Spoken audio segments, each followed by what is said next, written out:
My name's Angelo, and welcome to We Want Picks. Let's talk about UFC Vegas 69. It was fun. It was awful. It was all of the things. Let's talk about it. Let's recap what happened. First, let's talk about the money. We managed, by the skin of our teeth, we managed to be up 1.12 net units of profit. And it was thank you to Jacob and the first two pieces of the safety parlay, because I was way overexposed on my money lines. I blew it with the Jessica Andrade bet, and I blew it with the Ashkabov bet. Blew it. Outside of that, my bets were decent, but I was overly exposed with those two money lines. Jacob covered a bunch with his premium bets, and this safety parlay, again, net almost 1 unit of profit. Let's talk about the safety parlay very quickly, because some of you don't get how to use it. Most of you do, but the way it works is I give you a base. I give you a 2-fighter base. That should be bet as its own parlay. Then I give a third leg. That should be bet as its own parlay. Then I give a fourth leg. That should be bet as its own parlay. So when you log in and you see the safety parlay, you should have 3 different bets. You're betting on 3 different parlays. That's how that works. There is a dude, Devin, on Twitter that's looking like Smeagol from Lord of the Rings. He is pissed. Dude cannot find his precious, and he is angry at the world because he skipped right to the 4-leg parlay and only bet that. It's literally called a safety parlay, and that's why I tiered out a base, a 3-leg, and a 4-leg. Last night, the base was Bueno, Silva, and Carpenter. That was minus 159. That hit for a net profit, if you bet 1 unit, of 0.63 units. Then you take another unit, and you bet on the 3rd leg. That was Zach Pauga.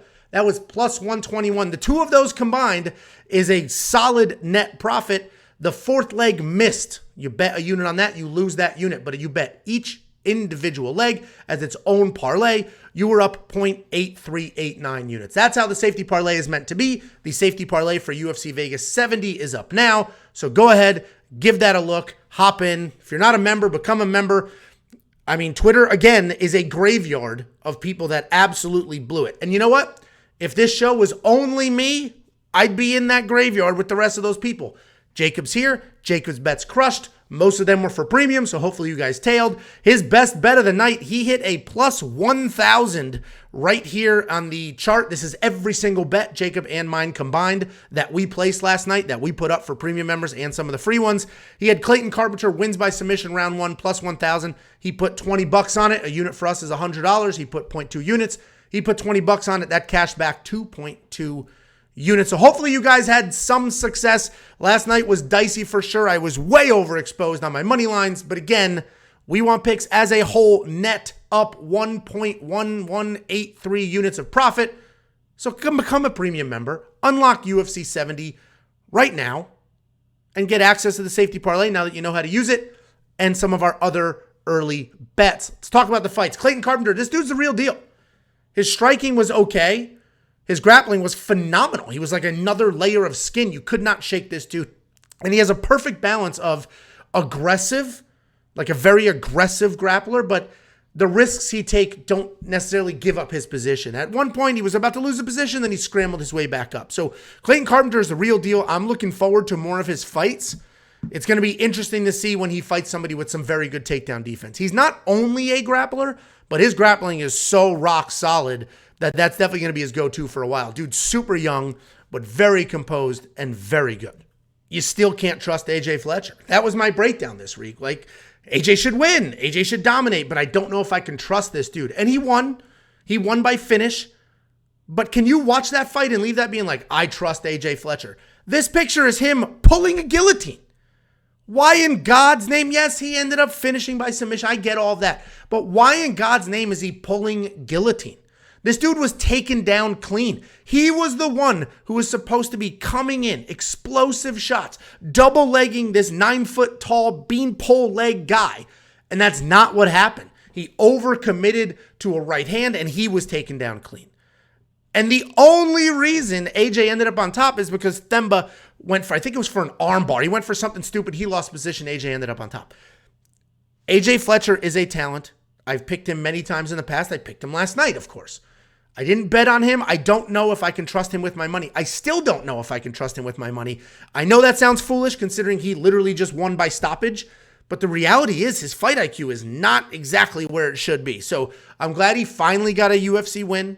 Hopefully he starts to control it a little bit, doesn't make these weird mid-scramble decisions like pulling guillotine. But, glad he won. Jacob had AJ win inside the distance, one of his many bets that crushed last night. Frankly, I don't know if I can trust him just yet. We'll see what his next matchup is. But Themba, if he had a touch more UFC experience, could have won that fight. If he was a little more controlled on top, if he didn't overly expose himself in the scrambles, he actually could have beaten AJ, and AJ would be on an 0-3 skid, and he'd be gone. He won. I'm glad he won. I've picked him to win. I've picked him to win in all 3 of his UFC fights, and I was only right 1 time. Hopefully, he can sort of get it under control. He got this win, and now he's not going to be making weird decisions in scrambles. I don't know what Philipe Lin's win over Ovince St. Preux actually means. Right? Because Ovince St. Preux did nothing. He did nothing. He stood there, let Lins charge forward, throw a bunch of strikes, and then went down. He did nothing. Philipe Lins fought a punching bag last night. He didn't fight a professional fighter last night. I'm glad he won. He was supposed to win. That's how this is supposed to go, right? Eventually, you get to a point, you get to an age where you're not contributing to the division anymore. He's not even showing up and competing. And I love Ovince St. Preux. I've picked him to win many times in the past. He's let me down half of those times. He's a talent, but he just doesn't seem to do anything. He doesn't let his hands go. So Philipe Lins won that fight, but I don't know what this actually means. He's got 2 wins at light heavyweight. He came forward. He bombed away. Obviously has some of that power still. I love the style. It wasn't the fastest. Like, a lot of those big looping shots were labored. You could see them coming from a little ways away. So I don't necessarily know what it's going to be when he starts competing against the upper echelon in the division. But I'm glad Philipe got the win. I think Jacob cashed on that as well. I think he had Philipe inside the distance potentially. I just don't know what this means yet, right? Yes, he's on a 2-fight win streak in the light heavyweight division and all of those things, but is last night's win actually a win? You know what I mean? Like, he fought a punching bag. It's a perfect example. A punching bag. Wasn't getting punched at. Nothing was coming back his way. He was just bombing, charging forward. So good for Philipe. A lot of people made some money on him. That's how this is supposed to go. All very happy. Just don't know what this actually means about him and his skill set. This one's on me, guys. This one's on me. I put 2 units on Ashkabov. 2 units. I watched the tape. I knew the record was hollow, but I was like, you know what? There's still enough here. And frankly, he looked decent. Anybody talking about he's an absolute bomb, this guy sucks. Come on. Come on. He actually looked decent. I do think that layoff was probably a little long. It was about 3 years. The coming up in weight was probably a little tricky, and Jamal Emmers fought an amazing fight. Jamal Emmers fought an amazing fight. He came forward. He stopped some takedowns. He got his own takedown. I actually think the biggest difference in this fight, what really got Jamal Emmers going, was the leg kicks. He just absolutely lit up Ashkabov's legs. So my bad for trusting a UFC debut with a hollow record against somebody as tough as Jamal Emmers. And the worst part is, the read was right. I even said in the breakdown, people are not giving Jamal Emmers enough credit, me included. Me included. I said a million times, even I am not, but I still threw 2 units on Ashkabov. That was a big time mistake. But Jamal Emmers looked fantastic. He looked fantastic. The leg kicks, if that's a new wrinkle to his game, just light up somebody's legs, that's great because he threw those hard, and he went after it. Ashkabov 100% should not be at this weight class. He needs to go back down. He is a talent. I don't think he should be cut. And you know what? A lot of people are like, I'm fading him in his next fight. If he goes down in weight, I am not fading him in his next fight. You could see the talent was there. You could see the moments of like, oh, wow, oh, okay. He was a little undersized, a little out of shape, but, coming back after 3 years, coming up in weight, bad bet by me. I'm not going to fade him in his next fight. I do love Jamal Emmers, so we'll see who they match him up with next. If he's going to come out there and chop somebody's legs off, fantastic. That is awesome game plan. He looked amazing. Overall, it was a very good fight. It was an exciting fight, even though I separated myself from 2 freaking units there. Bueno Silva finally got some takedowns in the UFC. We talk about all the time how good her jiu-jitsu is. But she had 0 takedowns in the UFC, not 1. She finally got 2 last night. One was a weird side headlock. Another one was a trip. They were not pretty. They were not clean. But if you can't take down Lena Landsberg, you're not taking down anybody. So she actually looked good. I actually thought she looked good in her striking. She was touching Lena. She was making stuff happen. She had some spinning attacks. Look at me. I'm athletic. I'm spinning. She actually looked pretty solid last night on the feet, and then obviously on the ground, she got it done. I had the under 2.5. This was one of the bets that hit for me, under 2.5 round line. I figured this would end by stoppage exactly the way it did. It was a little dicey at times, but I figured this would get to the ground. I figured Mayra Bueno Silva would get it done, and she did. Lena Landsberg's going to be cut here. I mean, is this 5 losses in a row now, or 4 losses in a row if it's not 5? She's a decent striker. She can hold you against the cage, but how could you be competing in the UFC where you can't even defend takedowns from one of the worst wrestlers in the division? So Mayra Bueno Silva continues to beat this level of opponent. She's beaten some better opponents as well, and we'll see where she ends up. I mean, she's going out there. She's doing her thing. She's improving. Hopefully she continues to work on the wrestling, because I'm glad she got those takedowns, but by no means were those clean enough to take down anybody else in this division. This is a tough one. I feel bad for Jacob. So Jacob comes out here every week. He gives you a lock of the week.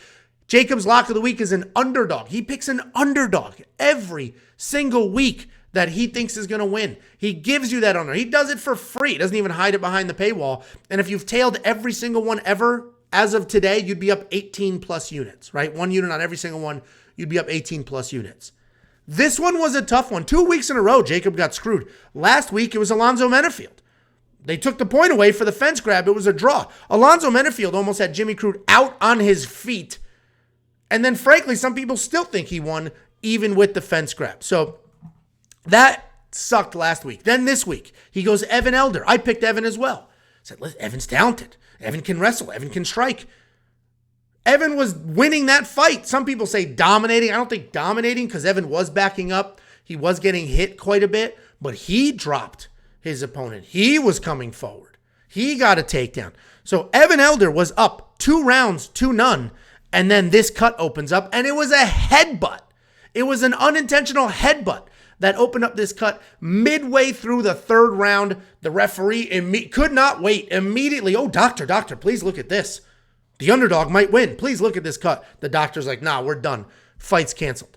Here's the scorecards. Evan Elder won the first 2 rounds, and he gets stopped by cut in the 3rd. Absolutely devastating for Jacob. I feel terrible for him. I feel terrible because Jacob did everything correct. He went out there. He picked an underdog. He gave you that underdog. That underdog was dominating, and by just some random fluke headbutt, it misses.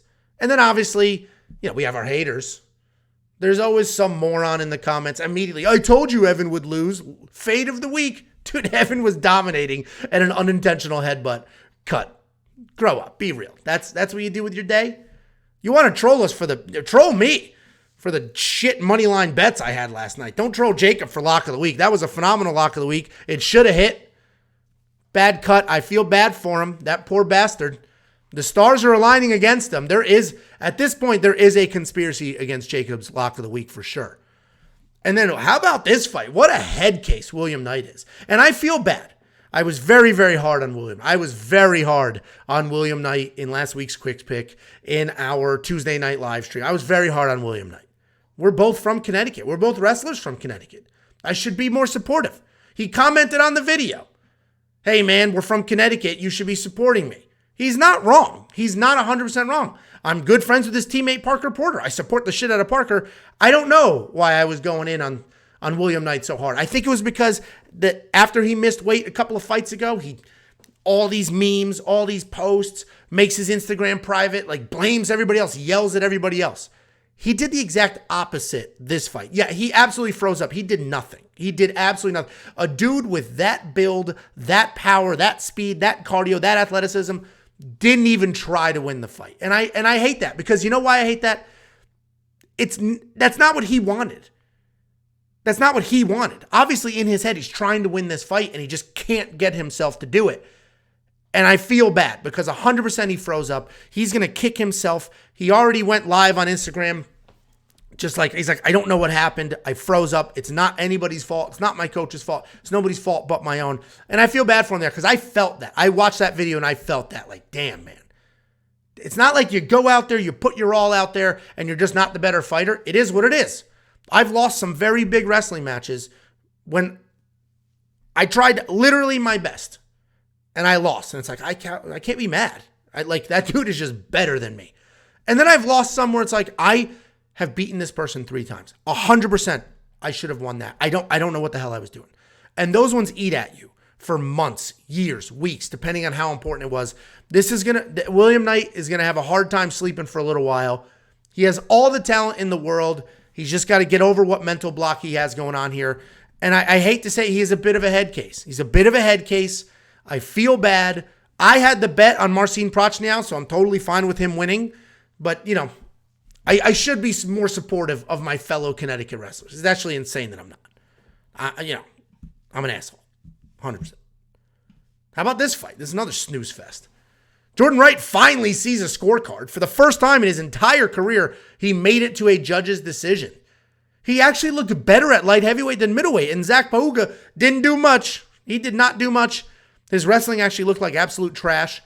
He would throw some strikes, hold against the cage. This was kind of a boring co-main that people didn't think would get past 1.5 rounds and made it to a decision. It was very clear. At no point anywhere in this fight was anybody close to getting a stoppage. It's an interesting fight because Jordan Wright's going to be cut at this point. I don't know if he should be. He goes out there, he smiles, he puts on a show, he's swinging, he's trying to win. He was not the boring side in this fight. It was Zach holding him against the cage, throwing one punch, tying him up, throwing one punch, tying him up. I actually would like to see Jordan Wright get one more fight at light heavyweight. Let's make him the Sam Alvey. Just continue to give him opportunities. He's dangerous. He's fun. Why? Why does every single person in the UFC need to be vying for a title? Some people can just go out there and entertain us, right? Why is the rule like, oh, if you lose 3 in a row, you're cut? Why? If somebody goes out there and they put on a show time after time, they're trying to get wins and they're fun and they're a good person. Dude smiles, seems like a good guy. Why do they have to be cut? I hope Jordan Wright is not cut. Let me know what you think about that. Because a lot of you are like, cut him. Why? Why do we have to cut him? Why? Every single person can't be the best. Every single person can't be lined up for a title shot. That's just not how life works. So why can't some of these people be here because they're fun? They put on a show, throw them in a main card opener. Like, why not? That's what he wants. That's what we want. Why not? So Zach Pauga, he's going to need a couple more fights before we determine if he's actually like really good or just okay. Like they need to build him up. A couple more fights. I would like to see Jordan Wright get a couple more fights at light heavyweight. Dude put on a show. So let's go ahead. Let's let him keep his job. I blew this one as well. I blew it. I was wrong. I threw 1.5 units on Jessica Andrade and I blew it.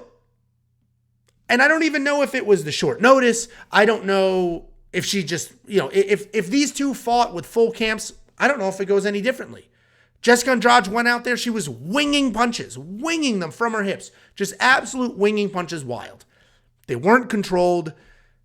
It makes me think that she didn't have the cardio, wasn't really there, and was just trying to get it done as quickly as possible. Because this Jessica Andrade did not look like the Lauren Murphy Jessica Andrade. With that being said, Erin Blanchfield, we knew if they ended up in a pure striking or a grappling situation, Erin Blanchfield was going to be the better pure grappler. We knew that. I was surprised to see Erin Blanchfield's striking look so good. She was touching Andrade. Erin Blanchfield kept it tight, was just sending stuff down the middle. And because Andrade was looping, those straight strikes were coming right through. So Erin Blanchfield looked good. Looked good on her feet, looked good on the ground, which that was expected. But Erin Blanchfield looked fantastic. Good for her. Jessica Andrade, this does suck. She should have never stepped up on short notice. Honestly, part of my logic for betting on her was she's got this win streak going. She's coming off a crazy, impressive win. You could argue she'll be next up for a title shot. She would never take this fight if she wasn't 100% ready. And she might not have been 100% ready. She might have ruined her title shot here because of this. So we'll see what happens next for Andrade. Definitely take the break, heal up, do what you got to do, and then come back out. But I'm not taking anything away from Erin Blanchfield. She looked great. That JJ Aldridge fight, now we know, was an anomaly. Her not being able to take down JJ and looking like absolute dog shit, that was the anomaly. This is the real Erin Blanchfield. Crisp striking, decent takedowns, very good BJJ. Erin Blanchfield's the real deal. Let's give her one more high-level fight, and we'll see where she ends up. I'm looking forward to it. Good for her. She is what a lot of people have compared her to Mackenzie Dern. She's not Mackenzie Dern level jiu-jitsu, but she is what Mackenzie Dern should have been. Develop the striking, get the takedowns. Mackenzie Dern has no takedowns whatsoever. Striking's getting better, but still kind of trash. So you can tell Aaron Blanchfield is an actual athlete who's improving at a steady pace. Where somebody like Mackenzie Dern is not a true athlete. She's very, very good, amazing at one thing, works very, very hard, improves that one thing, but her other skill sets are not improving. Not at the pace that Aaron Blanchfield is. So great fight. Listen, I lost some money on my money line bets. Thank God We Want Picks is more than just me. Because if We Want Picks was just me, we'd be down a little bit of money. The safety parlay helped us save almost a unit. My money lines weren't great. Thank God Jacob is here. His bets absolutely killed as well. This little right portion here, you can freeze the screen.